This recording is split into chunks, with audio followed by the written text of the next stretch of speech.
글로벌 금융위기 때보다도 거래가 더 안 되는, 말도 안 되는 상황이 지금 발생하고 있습니다. 연예인보다 더 재밌는 부동산 전문가. 어려운 부동산을 쉽게 풀어주는 부동산 전문가. 김인만과 함께하는 부다방 TV. 안녕하세요. 부다방 TV 김인만입니다. 자, 오늘 또 질문이 들어왔습니다. 무주택 실수요자인데요. 작년에 집 살 기회를 놓쳐서 올해는 꼭 사려고 했는데 분위기를 보니까 망설여진다라고 합니다. 이런 분들 굉장히 많죠. 작년에 꼭 집값 막 오르니까 기회 놓쳐가지고 안절부절하다가 올해는 꼭 사야지라고 했는데 올해 집값이 떨어지고 막 거래도 안 되고 막 이런 분위기 되니까 굳이 살 필요가 있나? 기다려 봐야 될까? 라고 하는데 마음이 편하지가 않습니다. 맨날 망설이다 또 기회를 놓칠까 불안합니다. 그렇죠. 무지 불안합니다. 올해 사야 되냐, 내년까지 기다려야 되냐, 3년을 기다려야 되냐, 5년을 기다려야 되냐, 언제까지 기다려야 되는 거야? 굉장히 불안해 하시는 분들이 많습니다. 제 주변을 보니까요, 바닥이라는 친구들도 있고, 아니다, 바닥 아니고 일시적 조정이고 반등해서 다시 상승한다라는 친구들도 있습니다. 누가 맞는지 모르겠습니다. 어떻게 해야 될까요? 라는 질문을 주셨는데요. 전문가들 사이에서도 의견이 이렇게 팽팽히 갈라집니다. 뭐가 맞는 거야? 전문가들 사이에서도 일시적 조정이라는 분들도 있고요. 아니다, 하락장으로 진입했다라는 분들도 있기 때문에 의견이 분분한데, 그래서 오늘 팩트체크 한번 해보려고 합니다. 팩트체크 5가지 이슈에 대해서 팩트체크를 해볼 텐데요. 거래량 한번 이야기를 해볼 거고요. 자, 거래량이 얼마나 줄어들었냐, 거래량을 가지고 어떻게 되느냐 보고 매물 한번 볼 거고요. 매물이 늘어나고 있으니까 경매, 낙찰가율, 낙찰률 한번 체크를 해볼 거고요. 분양시장, 미분양시장까지 이렇게 5가지 팩트 체크를 한번 해보려고 합니다. 자, 첫 번째 거래량부터 한번 보죠. 지금 가장 문제가, 저는 가격도 이렇게 좀 떨어지고 있지만 거래량 폭감, 빙하기가 가장 문제라고 생각합니다. 얼마나 심각하냐면요, 2022년 올해 1분기 1월에서 6월까지 1분기 서울 아파트 거래량이 7,496건, 한 달에 한 건 조금 넘었다, 그렇죠? 작년 2021년에 얼마나가 됐냐면 25,000건, 25,825건, 거의 한 70% 정도 폭감했고요. 거래가 많았던 2017년하고 비교해보면 2017년이 55,179건. 와우. 이때는 거의 한 달에 10,000건 정도 거래가 됐네요. 이때 대비 마이너스 90% 이상 거래량 폭감했습니다. 근데 지금 생각해보니까요, 차라리 상반기가 좋았습니다. 왜? 7월 달에는요, 서울 아파트 거래량이 639건. 639건 너무하다, 진짜. 근데 차라리 7월이 좋았어요. 8월 달에는 295건. 295건인데 1년 전에 2021년 8월 달에는 4,064건이었거든요. 그래프 보이시죠? 4,000건에서 1년 만에 295건으로 뚝 떨어졌다는 거죠. 9월 달에는 추석도 있으니까 거래량이 더 떨어졌겠다, 그렇죠? 그 200건 초반 아니면 그 이하로도 떨어질 것 같은데, 이 정도면 거의 아웃입니다. 글로벌 금융위기 때도 이러지 않았는데, 글로벌 금융위기가 있었던 2008년 11월 달에는요 1344건이었다고 합니다. 지금 글로벌 금융위기 때보다도 거래가 더 안 되는, 말도 안 되는 상황이 지금 발생하고 있습니다. 그러면 거래량이 줄어들면 가격이 떨어지느냐? 2017년 거래량이 많았고요. 18년, 19년, 2020년, 2021년 상반기까지 가면서 거래량은 쭉 점점 낮아지고 있었는데 가격은 계속 올랐다, 그렇죠? 왜? 다주택자들이 양도세, 중과세에 막혀서 매물을 내놓지 않고 불안한 실수요자들이 그래도 사자라고 하면서 거래량은 서서히 줄어들었지만 수요와 공급 측면에서 보면 공급보다 수요가 좀 많아지면서 가격이 올랐는데, 지금 금리가 올라가고 기대 심리가 꺾이면서 이제 반대 현상이 발생하고 있습니다. 수요는 안 사려고 굳이 지금 사야 돼? 이 질문 주신 분들처럼 사야 돼?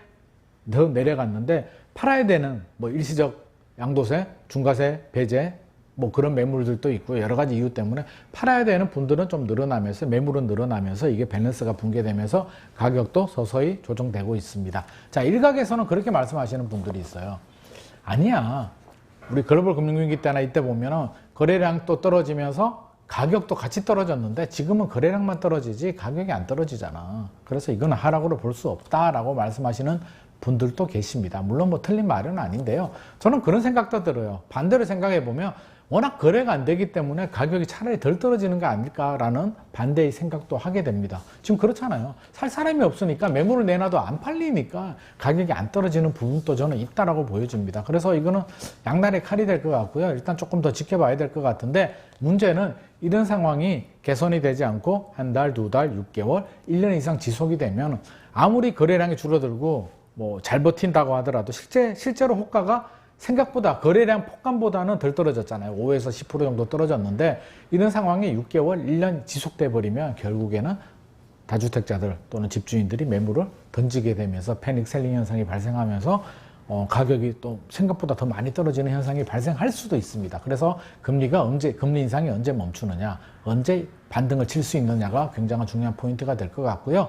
올해 말에 2022년 말에 뭐 아직 기준금리 인상이 남아 있는데 한국은행은 3%까지 갈 것 같은데, 이 정도에서 멈춘다면 2022년 상반기에 또 희망을 한번 볼 수도 있겠지만, 계속 금리가 올라간다면 기다리다 지치는 거죠. 결국에는 이런 부작용들이 생기지 않을까 싶어서, 아직은 속단하기는 이르지만 이런 상황이 지속이 되면 하락장 진입, 본격 하락장으로 들어갈 가능성이 굉장히 높아진다라고 제가 말씀을 드리고 싶고요. 자, 두 번째, 매물이 점점 늘어나고 있습니다. 2021년 작년이죠. 7월 달에 26만 건이었던 전국 매물이 올해 2022년 7월 달에 42만 건으로 확 늘어났던 거죠. 60% 넘게 늘어났고요. 서울도 48% 이상 매물이 늘어났다고 합니다. 거래가 안 되기 때문에 매물을 내놔도 안 팔리니까 회수하시는 분들도 있는데, 이런 상황이 지속이 되면 매물은 점점 늘어날 가능성이 있습니다. 매물이 늘어난다는 얘기는 수요는 없는데 공급이 늘어나게 되면 결국 가격 하락이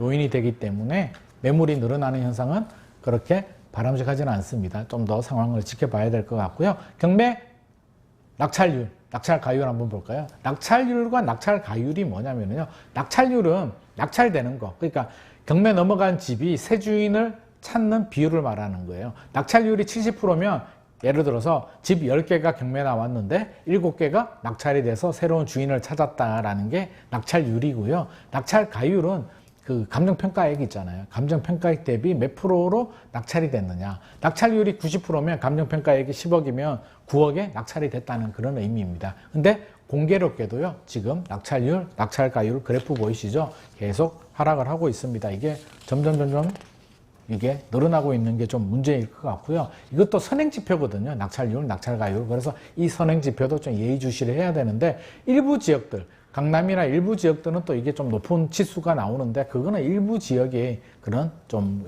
케이스지, 전국이나 서울 전체를 본다면 여전히 낙찰가율, 낙찰률이 점점 감소하고 있습니다.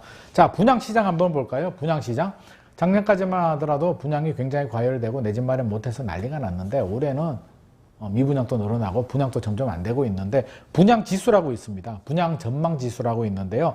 주택 사업자, 건설회사들 상대로 설문조사 해가지고 100 이하면 분양시장을 부정적으로 본다, 이런 지수인데, 그래프 보이시죠? 하락하고 있습니다. 분양 전망 지수도 내리막 한 달 만에 22포인트가 내려가가지고요. 수도권이 53.7이 나왔고요. 서울이 68.2, 인천, 요즘 공급이 많은 인천은 44.1로 분위기가 안 좋다. 분양시장마저도, 믿었던 실수요자들이 들어가는 분양시장마저도 분위기가 안 좋고, 자, 이제 다섯 번째, 미분양이 늘어나는 것도 안 좋잖아요. 주인을 찾지 못하는, 선택받지 못했던 집들이 늘어나고 있는데, 미분양 한번 보면은요, 미분양도 좀 분위기가 많이 안 좋습니다. 미분양. 한번 볼까요? 미분양이 전월 대비 12.1% 증가를 했고요. 중공업 미분양, 다 지었는데도 미분양이 소진이 안 되는 중공업 미분양도 전월 대비 3.6% 증가했습니다. 그래서 점점 늘어나고 있는데, 아직까지 아주 심각한 수준은 아니지만 추이가 늘어나고 있다는 점에서는 굉장히 좀 긍정적이지 않다, 부정적이다, 이렇게 보여집니다. 그래서 이런 지표들 여러 가지 봤죠? 거래량이라든지 매물, 낙찰률, 낙찰가율, 분양, 미분양까지 이렇게 쭉 종합적으로 보니까 이게 장밋빛으로 보기는 어렵겠다. 단기간에 금리 인상이 멈추고 반등을 한다면 일시적 조정으로 그칠 수도 있겠지만, 우리 8년 동안 많이 상승했잖아요. 과다한 상승의 피로감에 금리 인상 속도도 있고요. 금리 인상을 멈추더라도 PIR이나 여러 가지 봤을 때 많이 올랐는 것은 사실이기 때문에 일정 부분 조정이 필요할 것 같고요. 물론 기다렸던 실수요자들이 유입이 되면서 좀 반등이 있을 수는 있겠지만 저는 대세 상승은 좀 힘들지 않을까, 당분간 좀 쉬어가야 되지 않을까, 쉬어가는 타이밍이 얼마나 될까, 그 부분에 대해서는 그 다음 시간에 제가 또 추가 설명드리도록 하겠습니다.